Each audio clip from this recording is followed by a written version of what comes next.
সব বাচ্চারাই প্যানকেক খেতে বেশ পছন্দ করে।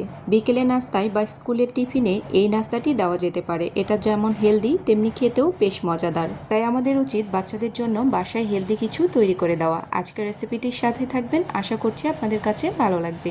ফ্লাপি এই প্যানকেকগুলো তৈরি করার জন্য প্রথমে মিক্সিং বোলে নিয়ে নিচ্ছি দুটো মিডিয়াম সাইজের ডিম। তবে অবশ্যই ডিমগুলোকে নর্মাল টেম্পারেচারের হতে হবে। ফ্রিজে থাকলে আধা ঘন্টা আগে বের করে এটাকে নর্মাল করে তারপরে ব্যবহার করতে হবে। ডিম দুটোকে একটা হ্যান্ড উইক্সের সাহায্যে ভালো করে নেড়ে চেড়ে একটু মিলিয়ে নিচ্ছি। এরপর এর মধ্যে দিয়ে নিচ্ছি 1/4 কাপ পরিমাণ চিনি।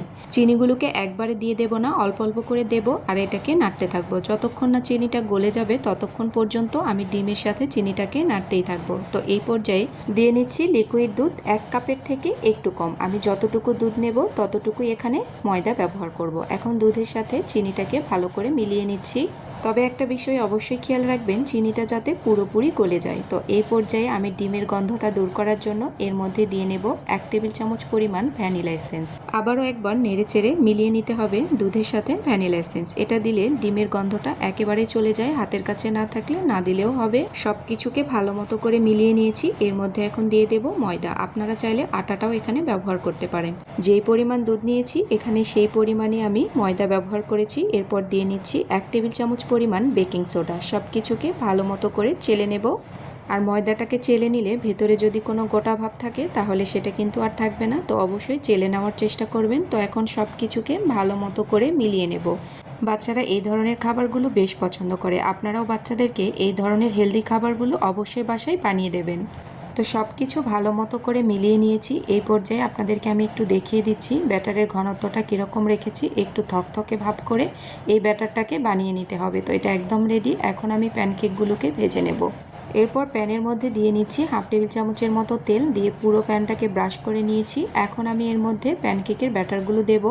আপনারা যে সাইজ করে তৈরি করবেন সে অনুযায়ী দিয়ে নেবেন। তো আমি এখানে 3টার মতো প্যানকেক দিয়ে নিচ্ছি। যেহেতু প্যানটা একটু বড় সাইজের, আপনারা চাইলে একটা একটা করেও ভেজে নিতে পারেন। প্যানের মধ্যে কোনো রকম ঢাকনা ছাড়াই এই প্যানকেকগুলো একদম ইজিলি ফুলে যাবে। আর দেখুন কতটা ফ্লাপি হয়েছে। এখন এক পাশ হয়ে গেছে, অপর পাশটাকে আমি উল্টিয়ে নেব। আর এই প্যানকেকটা কিন্তু অনেক বেশি ব্রাউন কালার হবে না, একটু হোয়াইট থাকবে। যেহেতু এটা জাপানিজ প্যানকেক, আপনারা দেখেই বুঝতে পারছেন এর কালারটা কীরকম হয়েছে। আর এটা খেতেও কিন্তু অনেক বেশি মজাদার। আপনারা বাসায় একবার হলেও ট্রাই করে দেখতে পারেন। আর এগুলো যে শুধু বাচ্চারাই পছন্দ করে তেমনটা না, বড়রাও বেশ মজা করে খাবে। এখন এর উপর দিয়ে আমি কিছুটা হানি দিয়ে নিচ্ছি। আর প্যানকেক হানি দিয়ে খেতে বেশ মজা লাগে। আর এই প্যানকেকগুলোতে যেহেতু মিষ্টির পরিমাণ কিছুটা কম রয়েছে, অবশ্যই এখানে মধু দিয়েই খেতে হবে, তাহলে এটা আরও বেশি টেস্টি লাগবে। রেসিপিটি আপনাদের কাছে কেমন লেগেছে? ভালো লাগলে অবশ্যই শেয়ার করে দেবেন। আল্লাহ হাফেজ, আসসালামু আলাইকুম।